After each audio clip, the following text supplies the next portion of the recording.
There's no need to translate that, it was pretty clear. Sorry, we're back. What? Don't look so sad, Chan. You were giving your best, that's what I thought. Sometimes your best just isn't good enough, though. If anyone knows that, it's me. You did very well for someone who doesn't know how to play. Ellipses points. Chan, you attacked Iceland and North America at the same time. That's a very daring move. Chan is impressed. Ellipses points. The mark of great people is their daring and that can follow through. You're halfway there, isn't that great, Chan? Ellipses points. That isn't enough, though. Just potential isn't enough. There's no point in potential if you don't try to make the first step, and there's no point in that if you don't keep going. I want to see more. You're right, Chan, but that's so demanding. Ellipses points. Ellipses points. You're not deaf. She soon leans forward, suddenly looking a lot less playful, more like the serious person I expect to be from the start. Ellipses points. Hey, Chan, would you like to join the student council? She doesn't waste any time, does she? But it's my second day of school. I'm hesitant about committing to something so early. Haven't even looked at any other clubs yet. But spending time with Shizune and Misha doesn't seem to be like something I would hate. I still need more time to think about it before I decide for sure. Maybe. I'll get back to you on it. Just join! Ellipses points. Okay, Chan, but I hope you're not just saying that so we don't feel bad. No, really. Really? Chan, if you're gonna say that, you're saying that's definitely the truth and there can't be any mistaking it. I know. I guess I should have my revenge for losing at the very least. She soon smiles in that, oh my gosh, in that mischievous way that feels like twisting a knife in the wounds of my loss. Look at that. I take a glance at the clock on the wall and realize I spent far longer playing Risk than expected. Sorry, I think I have to go. I wanted to go to the library. It's not closed yet, is it? Shizune scratches her head and gestures at Misha. How hard can it be to determine whether the library is open? There's a clock right there on the wall. Ellipses points. It should be, unless the librarian is absent. I think you're right, Chichan. I'm lost now. We think the library's open. It's on the second floor. Can't miss it. Do you want to show you where it is? No thanks, it's okay. See you tomorrow. Bye-bye! Oh, thank God. One flight of stairs up and I run into problems. The second floor hallway is a carbon copy of the third floor one. Wide and, of course, plain, like only hallways can be.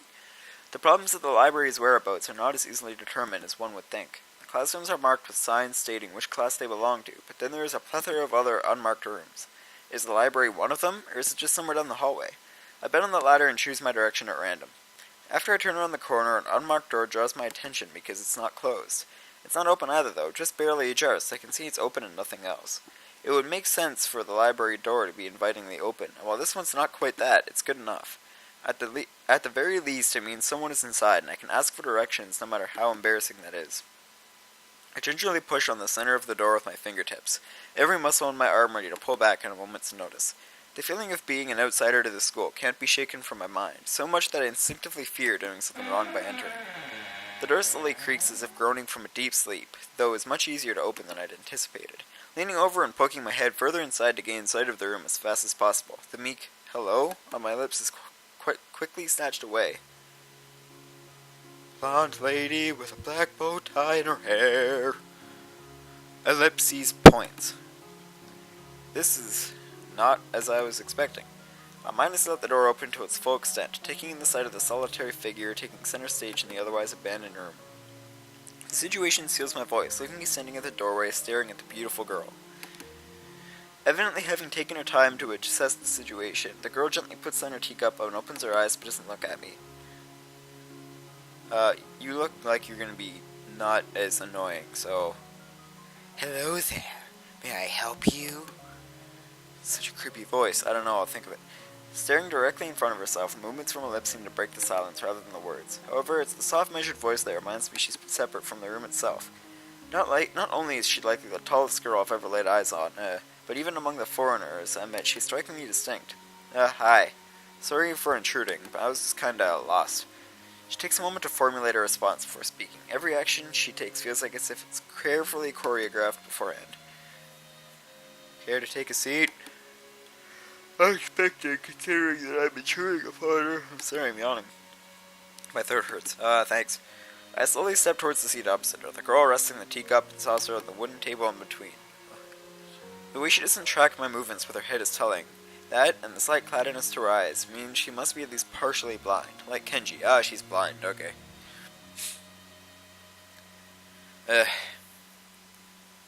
Sorry, just had to move my leg with my arm, because I can't really move it on my own. Come to think of it, her voice doesn't have any detectable accent either. I guess she must be half Japanese. As I take my seat, her composure takes me slightly off guard. Her air of relaxed confidence makes the entrance entirely comfortable. Silence, sorry, I can't read. The calming atmosphere is so different from the student council office.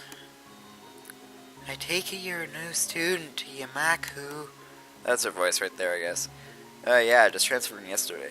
I get the distinct feeling my speech patterns don't match the formality of hers, accentuated by her restraining bow of greeting.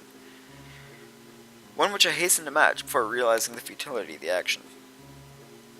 I'm Lily Satao. Pleased to meet you. Hisao Nakai. She gives a nod before gesturing roughly in the direction of her teacup. Would you care for a drink? Sure. As much as it pains me, I can't keep step with her formality in the proceedings. She gives a kind nod, taking the request in stride.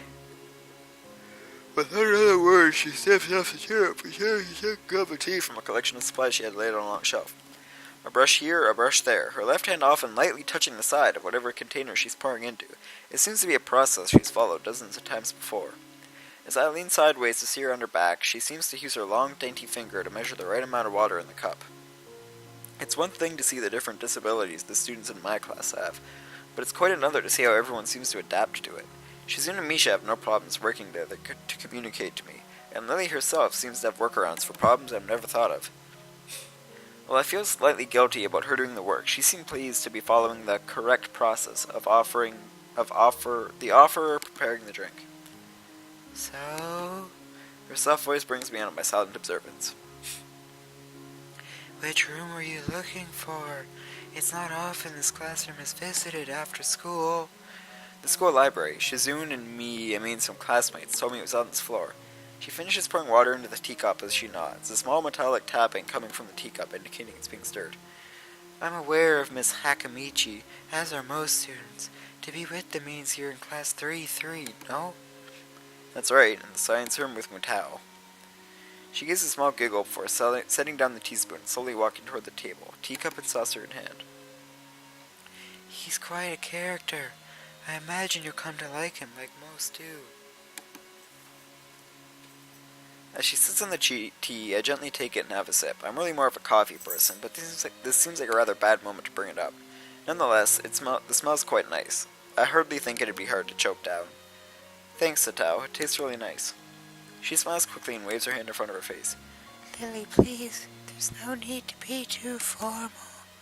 I lost my voice there. She says this in spite of her exceedingly well-bred speech. Oh well, I guess I'll try to ask her about herself, as it really doesn't seem like she's catering to me. So which class are you from? I imagine it's one of the third-year classes. Correct. I'm in class 3-2, which is on the third floor. I'm losing my voice. Same as yours. It's taught by Miyagi, and is specifically for both blind and partially blind students. I see. Sorry. No, he said I see. What an idiot. I feel like slapping myself with a faux pas. Looking at her face, though, she doesn't seem the least bit put off by it. My. There's no need to change your speech on my account. Yeah, sure, I guess I'm really showing my newness here. An environment like this would be a big change, so I can't fault you for it. While the same can't be said for everyone, many have come to terms with their conditions. A category which would include her, it seems.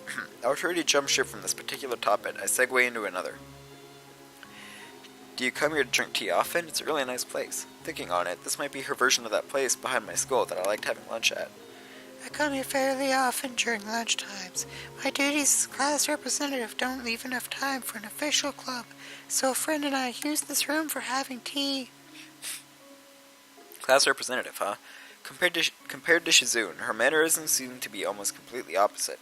While Shizune's blunt and fiercely driven, Lily seems relaxed and calm, almost aloof.